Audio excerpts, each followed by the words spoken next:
Here we go. My mic was on mute. Normally we come out of video, it automatically unmutes. But welcome everybody to the fourth official event of the Great Smoke 2022. I am here with my trusty right-hand man, the man they call the GOAT, Alex Tavella. I am at home once again. Alex is at headquarters. Rolling the dice. I'm rolling the dice. He's rolling the dice, but we're covered just in case our didn't our internet drop during one of the TGS releases last year? It wasn't a TGS release. It was a Drew Estate, and I think it was something with Drew Estate. It was Jonathan. It was Dojo, and we thought the whole thing was off. And little did we know that those guys were just still going. Right. Until our internet. It kicked both of us out. Yeah.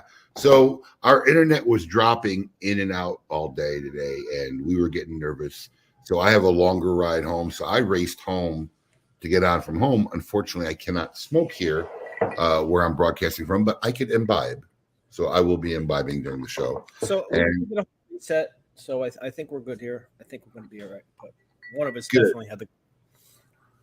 But very excited about this release. It was actually my first time in my career that I got to work on a project with basically a legend in the industry, someone whose cigars I smoked when he was just a little factory in Little Havana, and watched his company and his brand flourish, and watched him sell his company and watch him do it all over again. I'll never forget when I heard he was starting his own brand. I reached out right away, early, as soon as I heard the press release. I said, "Look, please don't forget us.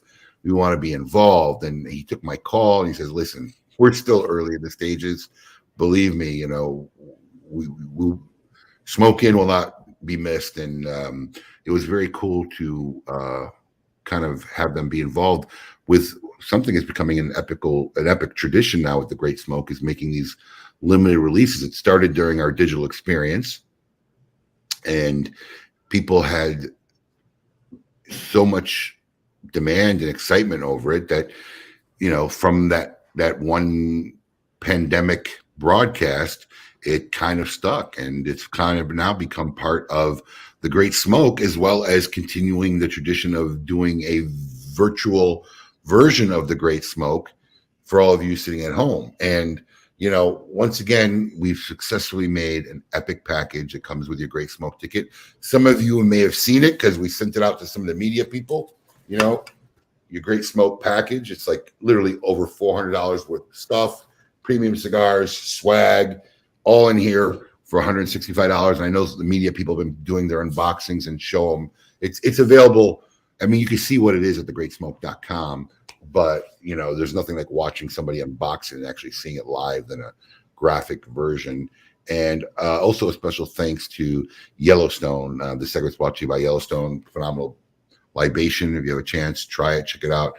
They have been the sponsor of all our releases of our TGS limited edition.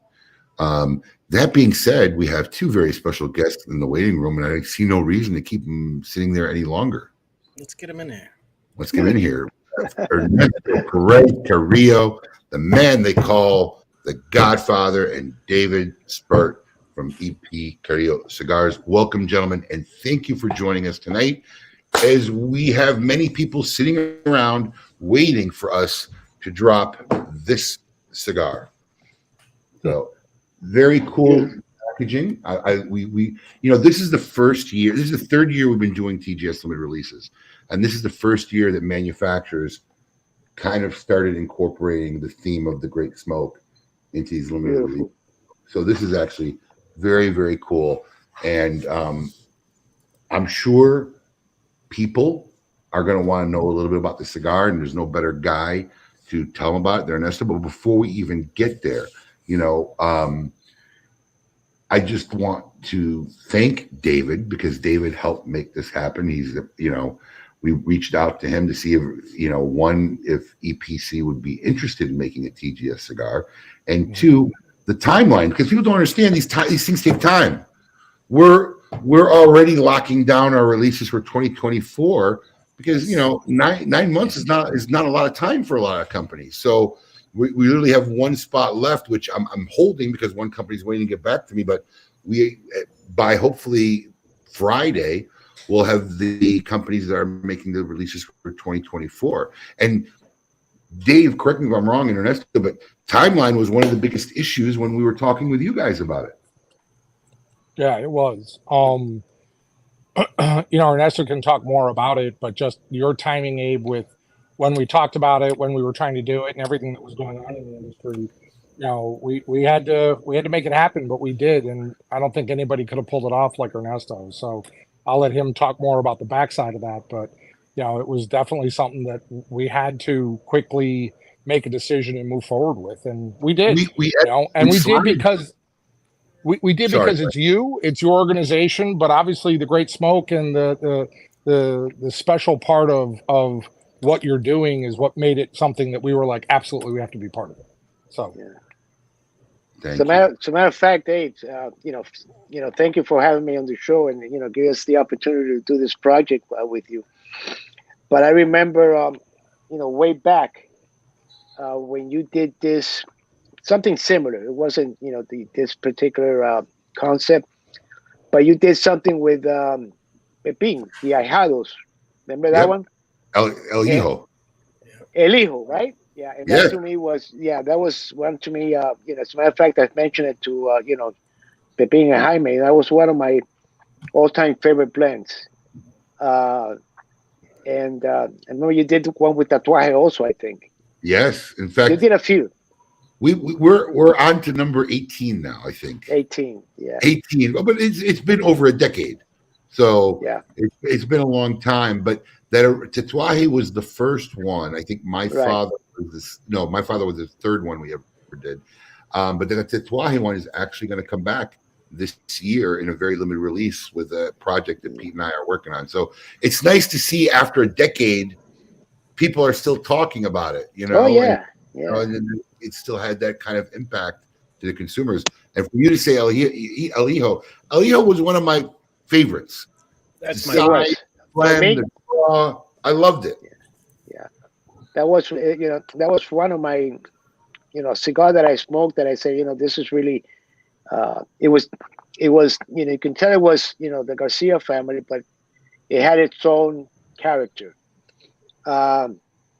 And in doing, what we did with this particular cigar, I went back, I thought about, that special cigar that they made for you. And I said, we got to do something that's also in a way unique. And for this special cigar, we used a Nicaragua filler and binder, but we added a Mata Fina. Now, Mata Fina, at one time, it was, very popular tobacco back when my father started back in the early 70s. But then it became more difficult to come across, and it's a tobacco that I love. I love the, the little sparkling that tobacco gives you, how it unifies the blend all together. And it's really one of my favorite tobaccos. And I have about, I gotta have about at least 1,700 pounds of that tobacco that's been it's got to be at least minimum 6, 7, 8 years. And unfortunately, I haven't been able to use that tobacco as much as I like to. So, when we had a project like this, I said, let me use something that, that I enjoy, that I like. And I think that, the persons that smoke these cigars will enjoy them also. And the wrapper is basically the wrapper that we use on the Encore, which is a Jalapa Nicaragua wrapper. And we use a blend of tobaccos from, Jalapa, Condega, the Mata Fina, and also we use a little bit of Esteli. So it's a combination of the three zones plus the Mata Fina. So I think it's a very interesting smoke. It's a smoke that I definitely enjoy, and I think your customers will enjoy them also. So, well, to be able to have a project done by you and your company is really a milestone for us. I mean, the accolades you've received over the years, whether it be Aficionado, European Cigar Zone, how many times you guys have made the top 10 and number 1. it has to make you feel like, I mean, I don't know what that feeling. I mean, that's a feeling of an upper echelon of this industry. I mean, do you stop to even? I mean, look. Here's the thing, because I get it. Because me, sometimes we're driving so hard, we don't even stop to really feel stuff like that. Sometimes we just we're driving through it. But do you sit back at every point and look at it and say, "Wow"? Because I mean, I remember driving to Miami and going to the little place with a few rollers in there and buying them in the white paper bundles back in the day. Right. I mean, literally. I know you go back a long time. Going back, yeah. Unfortunately, we're at that age where everything's going back a long time. But yeah. I remember those days. I mean, when I moved to Florida, it was one of the first places I visited. I got my little bundle of Wavels, and I mean, next thing I knew, you were building the first factory in the DR, and I mean, it's amazing. It's amazing. It literally is amazing. It's probably one of the best stories in the industry, where the brand and your company had gone, and then after all these years to go back and do it again. Right. I mean, really, was it any easier? Sorry, was it any easier the second time around? Well, no, it was. It's been a lot harder, and we have to during that time, we had a lot of help. There was needless to say, Cigar Aficionado, the ratings, the just the fact that there was a cigar boom, like there was now, I would say. Needless to say, it helped a lot. Now, we were making, I think at that time, for the industry, we were making cigars, I think, that were different and was typically out there, with La Gloria Cubana, Rico Bano, some of the other cigars that we made, some of the other brands that we made. So it was easier because the demand was there like never before, Now the second time, when we started in 2009, we had just come off the major crash, I guess you could say. So it was a lot difficult. People remember you for, what you did, but you got to prove yourself again when you want to do it again. And this is kind of the challenge that when we got back into this, I said to myself, let's see if we can do it again this time, but without the all the ambience that's going on with all the demand for cigars and stuff. So it was harder. And the second time around, you had a lot more people in the field. Yeah, that's right. A lot more people in the field in 2009, 9 and 20. Yeah, and a lot more. I mean, at those times during the boom, people just wanted cigars, and there wasn't enough material. There wasn't enough rollers. So I mean, now it was more difficult because there's a lot of competition out there, a lot of good cigars out there, and you're constantly, trying to see how you can, stay relevant, I guess you could say.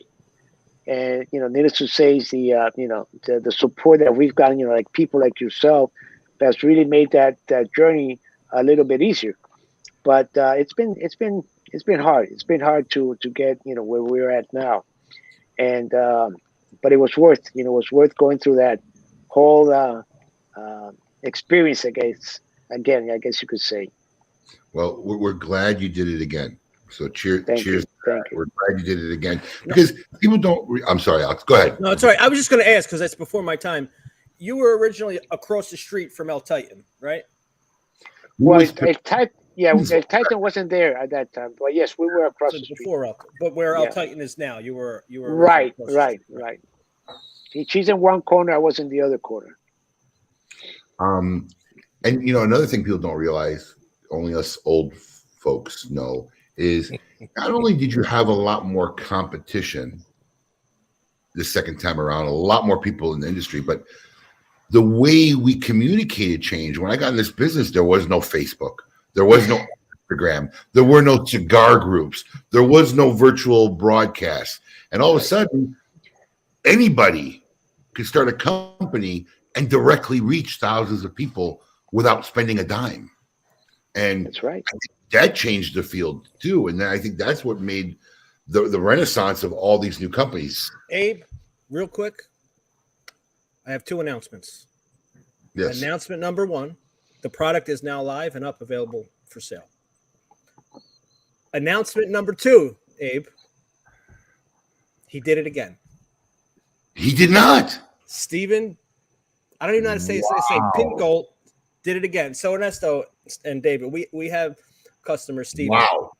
We are That's now, this is the 4th release. 4th one. He's got one more to go. He has been the first person to make the purchase during the broadcast for each of the releases so far. He's on a hot streak. 4 in a row. Now, hold on. Did I share with you what I wanted to do with him if he goes 5 for 5? You might have. You might have. I thought of it during the last broadcast, and now I'm not really sure what it was. I thought it was a really good idea. Should have told you and wrote it down. Whatever it is, it was thinking something cool, but I thought I had a great idea. But he has now bought the first box of each of the 4 releases we have to go. He has one more. I told him if he goes 5 for 5 as being the first time to buy it, I was going to do something special. I can't remember. Is Steve coming to the Great Smoke in person? Because I know I think he's virtual because I think that did have something to do with it. I got to figure something out. But yeah, all I know is he has the fastest internet connection in the United States. Oh, yes. Listen, Steven. If you like, if somehow we can get that box, I'd be happy to sign it for you if you want. So, you know what? I will arrange to have that box sent to you before we ship it. We'll have to tell you. How's that? We're gonna get that box signed for you. So your box is not gonna go out tomorrow, but we'll get it down to Miami. We'll have Ernie sign it, and then we'll ship it to you. If that's okay with you, just mention in the chat. And he's got a bot watching. I'm telling you, man, I really, it's not that easy. I really didn't think he'd go 4 for 4. It's not that easy because they came rolling in quick. When Alex says live, that's when 80% of the orders just start coming in. Everybody's trying to get them. So Steve says yes, you are a legend. He would love it. So there you go. Beautiful, great. I think Steve knows. He sees when I start looking this way and doing stuff. He kind of knows it's getting towards that time. You got to learn to use your peripheral vision, Alex, and go like that. Right. You should do a fake out. Right. I have an announcement to make. I had corned beef for lunch. Fake him out. Fake him out next time. Fake him out. I don't want to sabotage him though. I mean, I don't want to sabotage him. But yeah, 4 for 4. Amazing. So, Ernesto, where do you feel the industry is now post-pandemic? Because I know, I love trying to get knowledge, especially from people like yourself. I know right now this industry, especially the manufacturers, because of what's going on overseas, are you getting a huge pull from the overseas market right now? Because it seems like that's blowing up for manufacturers. And ultimately, how does that affect your U.S. distribution of product? Because, as a retailer, we're always fighting back orders with everybody. Mm-hmm. Well, one thing that a commitment, needless to say, our international business has grown tremendously. We've been now in the international market, I would say probably about 5 years. And in the past 2 years, our business has really exploded. But needless to say, the United States is our main market. And that is where really we like to, focus as far as, having the cigars available. Now, this year, we're hoping to be able to, have cigars, as many cigars as we can here. We're looking at anywhere from 4 to 6 weeks inventory, so that when, any customer, any store calls, we can have the cigars out as soon as possible. We've also, this year, we've also raised our production probably about, I would say, what do you say, David, 60, 70% as far as rollers? Yeah. So we're very confident that we'll be able to meet, that goal of ours of having cigars out within 2 or 3 days within the order. Now, the back order stuff, sometimes there'll be things that, needless to say, will be back order. But our overall focus band, which is the Perez-Carillos, the Inch, we're looking and working very hard to get those always as soon as possible to our retailers. Now, this has always been my personal opinion, and I'm curious how you feel about it. But me personally, I single-handedly attribute this industry's consumers' demand for the big ring gauge cigar because of you. No, I'm not even being joking. Have you ever thought about it that way?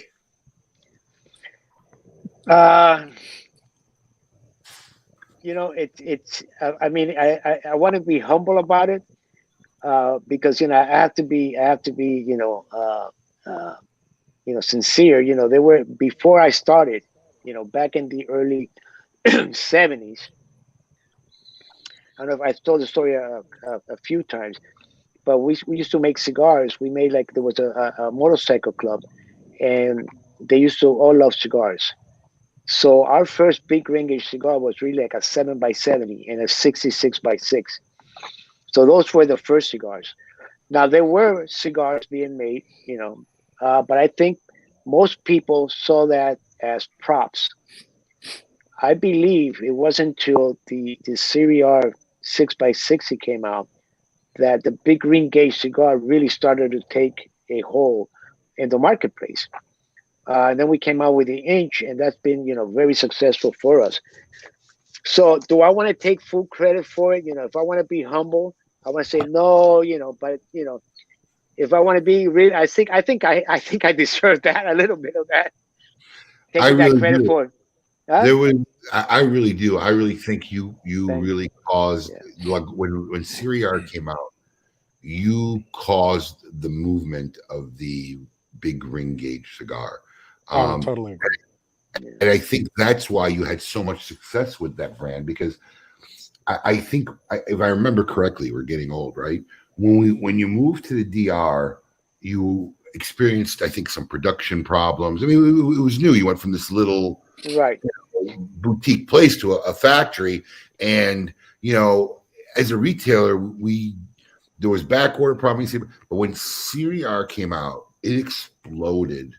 Yes.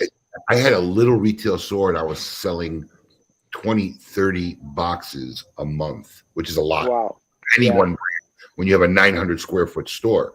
And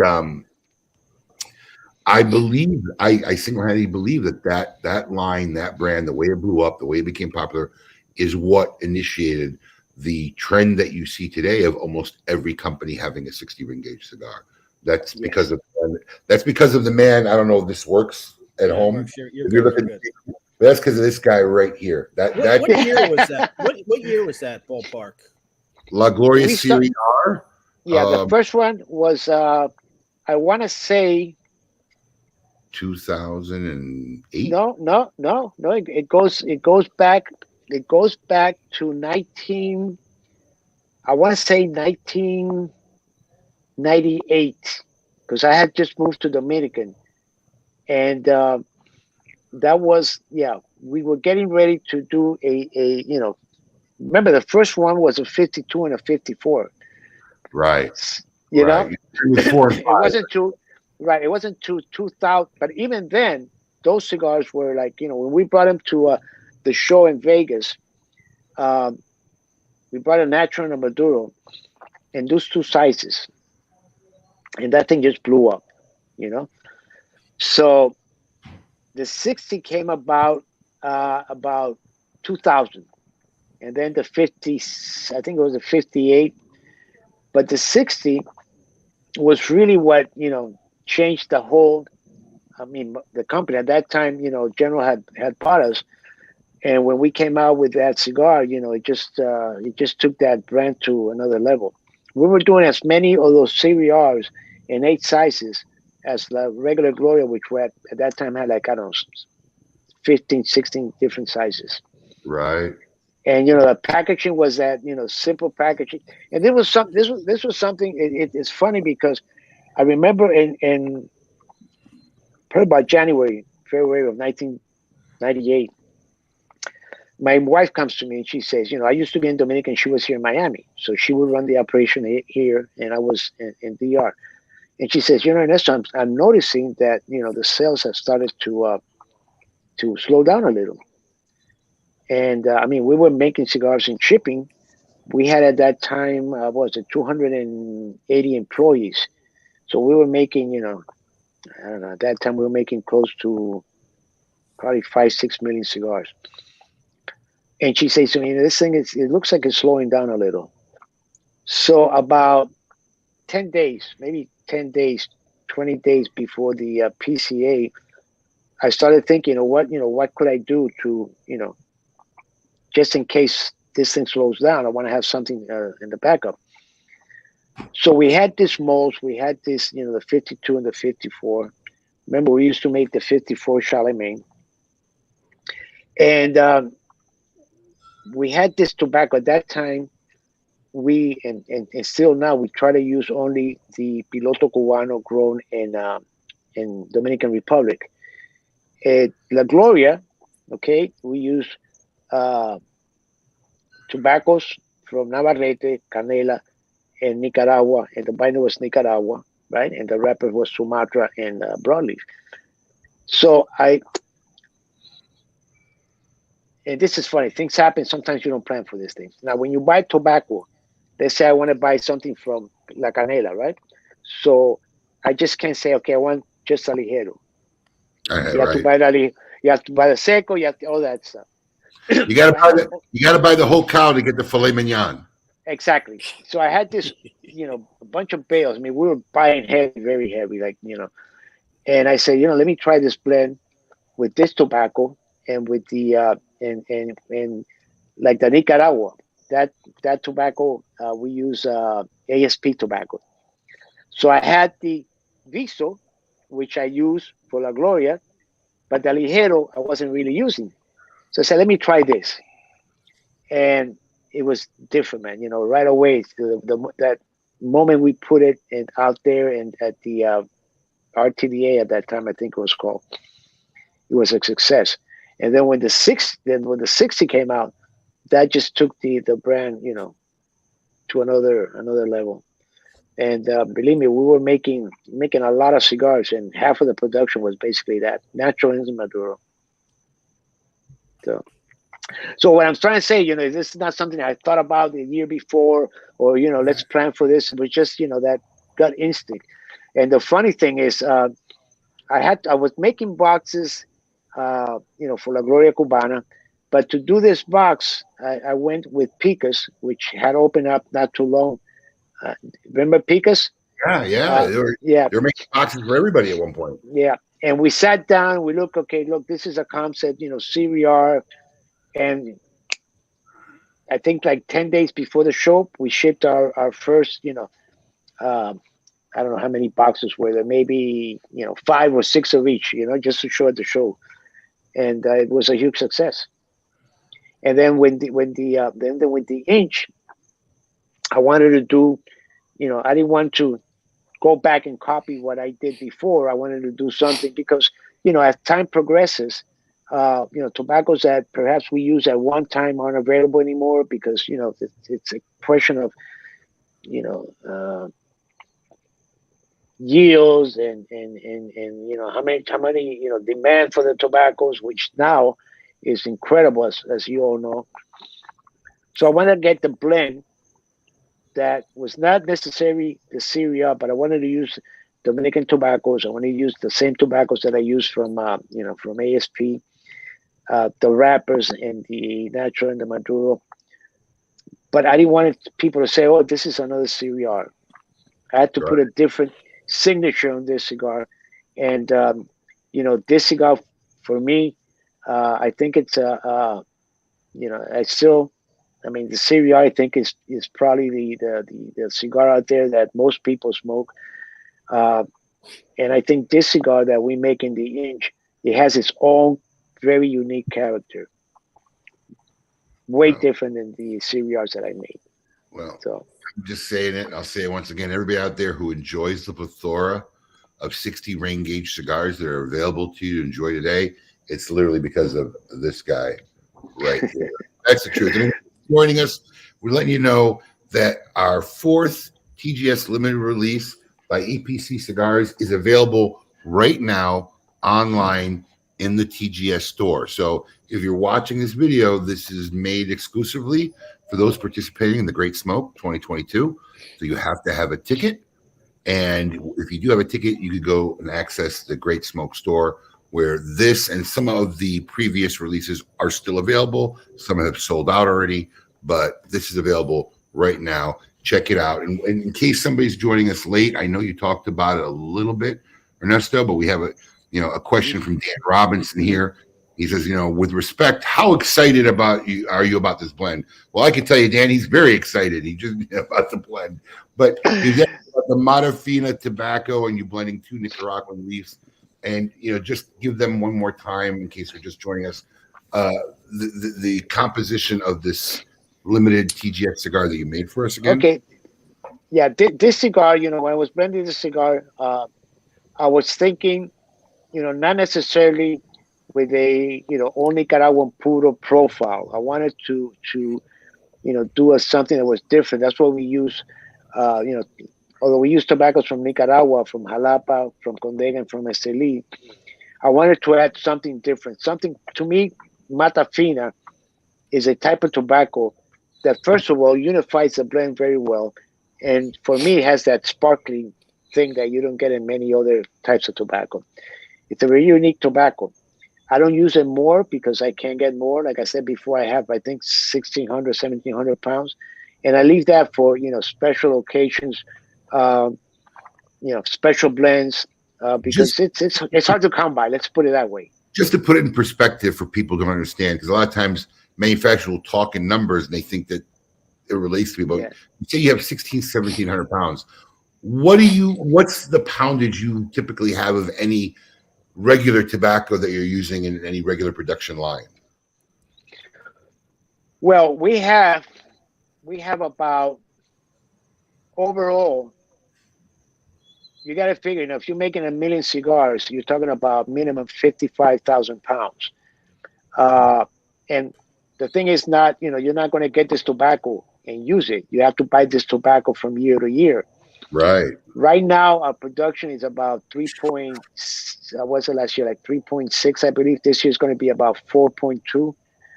So you do the numbers, 55,000 pounds. We got about, just filler now. You also need binder and wrapper. Right. So of any tobacco, of any type of tobacco, we'll have a minimum of, 35, 40, 45,000 pounds. And our order for this year is let me see, 90, 120. It's going to be about 250,000 pounds that we're going to be getting this year. Right. We have tobacco from last year that we're still, going through. So, but it puts it in perspective when you say I have only 1,700 pounds. Exactly. Something I have trouble getting, right? Yeah, there's not much you can do with it. Because I think when a consumer sees your 1,700 pounds, like, oh my God, he's got a lot. I don't think they really feel how little of that is you have until you explain it to them on a mass scale of prospectively where it stands. So to be able to say, hey, you have this very small amount of this tobacco and to use it in this cigar, we are extremely appreciative. And, honestly, I can't wait to light this up. I'm literally going to go on my line. We talked about this before. These TGS releases is not like our microblend releases. Our microblends, we go back and forth with the manufacturers. They send us blends, and it's like ours. We feel like we were involved in the process. These releases, we just ask the manufacturers if they would be interested in making something special, and then they go crazy. So typically during the broadcasts, I'm smoking the cigar for the first time like a consumer with everybody. But I'm home now, unfortunately, inside the house. I can't do it, but I am going to go light this up and post about it as soon as I get off this broadcast. So I can't wait because it's smelling delicious. Yeah. I have one here. I have the same thing. I don't smoke inside, but after we finish, I'm going to go on my terrace and light this one up. That's I why tried Alex it already. is at work and I'm outside. Yeah. Right. That's why I didn't want to go home. Smart man, he gambled. We wanted to be safe because the last thing we wanted to do is, start this broadcast and our internet drop. Yep. Right. But we did all right. We did all right. We made it. But We no, did this all right. cigar, I'd say it's a little above Encore in strength, but in that medium range. It's not overbearing. But what I'm really loving about it, and it's something that when I catch it in cigars, I really enjoy it. It leaves something on the back end. I don't know if that's the Matafina, but it just kind of, especially in the retro hair, it kind of stays there in the back end, and I really enjoy that. This is very good. And this is what, 6x50, 6x48. This is this is a 49 by 7. 6. I saw there's something about 6. I don't know what happened there, but No, it's 6. cigar, It's 6x49. 6 by 49. Yeah.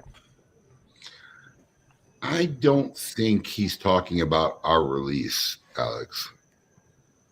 Right there, is he? No, he's definitely not talking about all this. Just wanted to make sure. One of the things, Abe, that's very interesting, you bring up, you bring something up that I think a lot of times consumers don't realize, the angst that someone like Ernesto has. So you come to us and say, you were talking about the microblend versus this, right? And you come to us as a manufacturer and you say, okay, guys, I'm giving you carte blanche to make a cigar for TGS. All right. So I go to Ernesto. Ernesto says, great, no problem. And then the toil that he goes through to figure out what he wants to do specifically for you is way worse than here's 4 blends, try them and tell me what you like, because he's trying to figure out, okay, what do I have that's special? The Matafina. How can I use the Matafina to do something special that not only Abe and Alex and David and other people that I give it to try are going to smoke and like, but how do I do it that Abe's consumers are going to like, the TGS guy is going to like, and that's way harder to do than a microblend where you say, I'm looking for X, here's my sweet spot. Give me 3, 4, 5 blends that fit that sweet spot. I'll tell you which one I like and away we go. And we run into that same problem when we're coming up with a new release. I mean, I sit with Ernesto, even today we tried 3 different cigars, sir. We were in the lounge talking, going over some business stuff. And while we're doing it, we're testing blends. And it's a constant thing. I mean, I've sat with this guy at the factory and, in one day smoked anywhere from 15, 16, 18 different blends because we're always trying to sit there and, especially him, he's trying to figure out as the blender, why this one versus that one and the nuances between them and what's going to do better and resonate in the market without hurting other lines and, that we have in our portfolio. So it was a challenge for him, but, I tried it before it went out and it's a winner. I can tell you that much. Dave, you are 100% right. I mean, it is so much easier for manufacturers to send us a bunch of blends, try it, send it back, go back forth, tweak it. And it takes the burden of thought really off on their side, because we're guiding them in the process than to do it this way. Our problem with this is because of the timing aspect of it, and we're doing this every year with multiple manufacturers, that people don't realize when we do a microblend project, from when we say, hey, let's do something together to when a box hit the market is sometimes a year and a half plus. Yeah. And they just don't realize that because the process of them talking to us telling them what we're looking for, what we'd like, and then they'll send us sometimes 3 to 5 different blends. And sometimes we don't find nothing that hits the mark off of 5 blends, right? And it takes them time for them to make them, get them here in this country and get them to us. And then we say, oh, well, we like this one the best out of the 5 you sent us, but it's just not quite there. And then we discuss it and they'll go back and make 3, 4 more. And this all is just time consuming stuff. So we kind of don't have that liberty with the Great Smoke. So you're right. We kind of just say, hey, would you like to make us something special? And you're right. That burden is a lot worse on your end than a normal project. Without a doubt. Orlando, I'm not sure if you're talking about the right product, but right now we're discussing the EP Carillo exclusive limited release that was made exclusively for the TGS ticket holders. So I think Alex put a link if that's what you're talking about. But you do need to participate in the Great Smoke. So you have to have a ticket to get this. And this is only in the Great Smoke store, which you can access either through greatsmoke.com or through your account dashboard on smokin.com. if you have a TGS ticket. And it works. Okay, you got it. There we go. Glad we could help you out, and thank you very much. That's one of the problems when you start doing live, virtual TGS releases. The complications of making it work for everybody is really fast. We're getting better at it, but there's this educational process from the consumer, right? So we were, the first year was all digital. It was really easy. The first year of the pandemic, but last year was the first time we ever said, "Hey, we're doing live and digital." So we have to figure out how we're going to cater to people coming down live, people who are going to be watching at home. How do we get these releases to them? All this stuff. I think we're good. Oh, that's funny. No, Steve, I don't know if Orlando knows the joke of that, but Steve has been the first person to purchase a TGS limited release for this drop and the 3 prior. So he is right now 4 for 4. We're going to see if he can make it a perfect game in 2 weeks. Very, very interesting. But that could be the funniest comment of the night right there. Orlando is not my competition. So, Ernesto, yes. Is the TPE in your future? Is that something you guys do as a company? The what? The TPE? Yes. Yes. We've been doing that. How long have we been doing that, David? Now, about 3 years, 4 years? This will be our 5th year. 5th year. Yeah. And we started with a little island booth, and I think we've grown up some of that. We've grown up, right now I think we have 2 or 3 booths there, David? 4 booths, yeah. Mm-hmm. As a company, how do you look at the TPE versus the PCA in your approach to events? Because I'll be honest with you, I've never been to a TPE. The 1 year I was supposed to go to TPE, I'm going way back when I was on the board of the directors for the trade association, and they were sending me and another board member to go out and scope it because it had just started, and I didn't even make it then. I missed my flight. It was a big catastrophe. I had to get off the plane, so I literally have never made it to a TPE as a retailer. But how do you guys look at the 2 events as a company and how you guys approach it? You want me to take that, Ernesto? Yeah, David. Yeah, because you're more involved with that than I am. Yeah. So it's interesting that the 2 trade shows are in a lot of ways uniquely different. They don't really cross. So what we find that TPE caters to is not necessarily a Smoke Inn of the world where you have multiple doors, multiple stores, and a presence that spans beyond just a typical retail. TPE, we find we get a lot of more the single doors. Similar to Abe, to what you are when you first started, a much smaller store, much smaller, Right. humidor space, and you have to cater to that because they're growing. If you probably had the vision for this, but if somebody told you when you first started, hey, you're going to have, how many stores did you have at one point or have now? And you're going to have massive lounges with bars and this and that, you probably will look at them and say, yeah, it's way down the road. So you got to start somewhere. You got to grow. And PCA tends to cater to strictly the tobacco retailer, the cigar retailer, the traditional Premium cigar retailer. The premium guy. Yeah. So we get a mix. And one thing that, and this kind of goes back a little bit to what you were talking about between U.S. International. One thing that Ernesto, his history has always been that, he wants to share the love. He wants to spread the love. He wants to make a cigar that's attainable and everybody can smoke. And it's not going to be a budget breaker. It's not a $50, $80, $100, $500 cigar. It's, it's there that's attainable. And our focus group, our lines that we have in our portfolio today meet that for what the sweet spot is. Some are a little over, some are right on the sweet spot. So when we go to TP, we look at it as one different type of a trade show compared to the big trade show in July, PCA, where the premium retailer is showing up, where you have, you attend that regularly. You're always there. Your colleagues and counterparts in the industry scattered around the country attend that. Even international comes over the sea to attend it, because that's the big monster. That's the one that we, have to think differently towards because of who we're dealing with as they walk through the door. So they're really uniquely different in what's going on.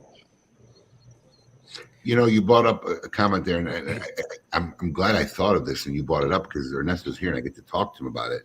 You talk about we don't make budget breakers, and you don't, right? Your cigars are all in the very reasonable sweet spot of a price point, an affordable everyday smoke. I do have to ask you about this cigar, this box. Okay. This one, I'm not even sure what the correct pronunciation is of it. Alex, do you know? What? Well, How do you pronounce it, Dave? Aura. No. What's the? No, not the. Yeah. Yeah, I could say aura. It's the other word I'm talking about. The Sheng. Oh, Sheng Zhao. Yeah. Sheng That's that's our distributors in China. Mr. Michael Wong and Jose de Castro, they came up. This project has been a year in the making, I guess, year and a half. And they came up, we wanted to do something. We want you to release this with us. And so basically there are 12 different blends. Okay. That's insane. 12 different Tell me blends about in it. one I box. thought it was going to be easy. I thought it was It's going to be easy. Then when you start trying the different blends, you say, wait, this doesn't seem to, for that month, because, this has to do a lot with in the Chinese New Year, each year has the year of the rat, the horse, so I tried, in some sense, make sense of that cigar, how that would relate to a horse or a rabbit or whatever. So, I mean, it took me a lot longer than I thought, because I just didn't want to say, okay, let's get one of our regular blends and make this cigar and, be done with it. And so we put the time into it. We put the effort to try to make it to somehow relate to that particular animal for that particular year in the Chinese New Year. And, we made, I think it was 2,500 boxes. Mm-hmm. And it's incredible. Even in the States, we sold, how many boxes we sell here, David? 300. 300. I mean, So I want people to understand when he says he made 2,500 boxes, that means there's only 2,500 cigars in existence of each blend. exactly. Correct. Exactly. So if you have one of these cigars, either you get it as a gift or someone breaks up a box, you have one of only 2,500 cigars available. Yes. Right. So if you have one and you absolutely love it, you have to get a whole other box to have it again. Right. Exactly. Yeah. This is not something where, the plan is not to say, okay, let's make this blend again, and introduce it by itself or something like that, because that was not the original concept of the of doing this. Sure. And when they came to me with the packaging, we worked with a person that does a lot of designs with us, Mr. Hernandez out of Orlando, and it was just beautiful, the whole concept. And with the little thing in the bottom, I mean, there was a lot of detail that went into making that cigar, and the packaging as a whole, I should say. And so 300 boxes for the U.S. distribution only. And Alex, what do we got? 4 of them? We have 4. 4. So, and it's funny because when we have to take it out, we have to take pictures of it and whatnot. I didn't even take out the because there's an insert in there, right, with information on cigars. Right. Yeah. Right. Yeah. I didn't even take it out because I didn't want to be the guy to rip the box. Yeah. While taking pictures, I didn't even take it out to look at it. Wow. I mean, that box is beautiful. It's beautiful. It is. I think we have 2 in the rare and vintage room and 2 available online. That's our 4 boxes. We do have 4 of those. So very interesting product. I know I get it at wholesale, but I really almost want to take one for myself. Which I seldom ever do. I really seldom ever take anything rare or limited because I say it for the consumers, but this is so unique. Never in my life I've seen a 12-count box with 12 different blends, and so beautifully done in this way. I may end up taking one for my collection.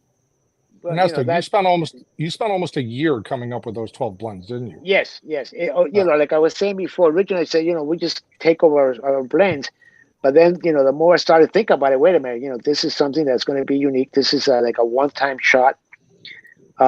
let's try to make this as special as possible. And you got different wrappers there. You have Habano, you have Corojo, you have San Andres, Broadleaf, Sumatra.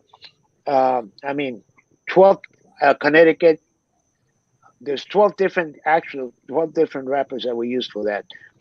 Arapiraca from Brazil. Criollo 98. It was wild. It was wild. So each blend, because I'm a true believer that the wrapper and the binder are probably 50% of the whole blend. Although there are only 2 leaves, it's 50%. So you have to adapt that blend to that particular wrapper and binder. So it was a challenge, and we kept sending samples to them. It's ready, and it's okay. Yeah, give me a little bit more time because I don't feel this is ready, and it was crazy, man. And then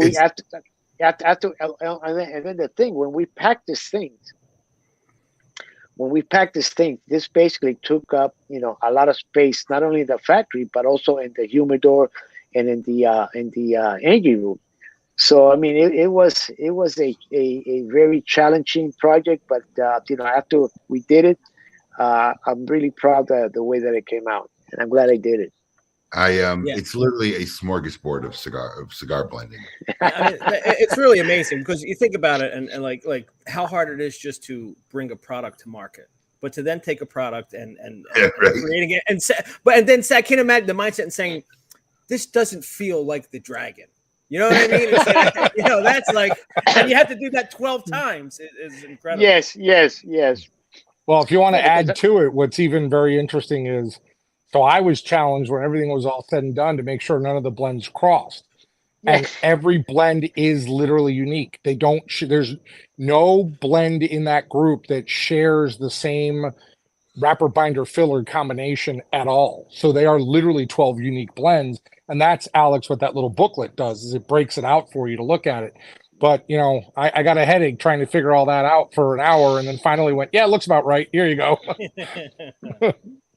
Well, I want to thank you for taking time out of your evening, both you, Dave, and Ernesto, and joining us in this exciting drop. It's our 4th release of our TGS 2022 limited releases made by Ernesto Perez-Carillo. It's selling right now. I see the orders going through. The shipping department's going to have a field day tomorrow, getting everybody's out, except Steve Pignot's, because we're going to get that down to Miami and get it. But if you're watching, listen, I'm going to be I'm going to be in your event, the Great Smoke. So anybody that wants to come by with a box, I'd be more than happy to sign it for them, and it'd be my pleasure. So there you have it. We're going to be doing a lot of signings. So yeah. Check out the TGS store if you got your virtual or live ticket for the Great Smoke. Check this drop out. It's definitely worth it. If you don't have your virtual or live ticket, I'm telling you, don't wait. Grab them, because we're coming into the home stretch of this epic event. We have one more scheduled event in 2 weeks, and then it's on to the live gig. Everyone, whether it's live or virtual, will get to see Ernesto Perez-Carillo again with an intimate one-on-one with Michael Herklotz on the main stage during the Great Smoke, and that'll be broadcast to everybody at home. So, that's going to be a more Michael Herklotz, less probably about blending and cigars interview, as Michael is great at doing. So looking forward to that. But Ernesto, David, thank you so much. We're very honored. We're very honored. Thank you. And thank you very much. Proud of having you make us a cigar for the Great Smoke. And I look forward to seeing you both literally in close to 30 days. Look forward to it. And thank you. It's a great interview. I enjoyed it very much. And anytime, guys. I appreciate it. On behalf of Smoke In, EPC Cigars and the Great Smoke, this is Honest Abe DeBabna and the GOAT signing off. We'll see you for our last event in 2 weeks. Peace.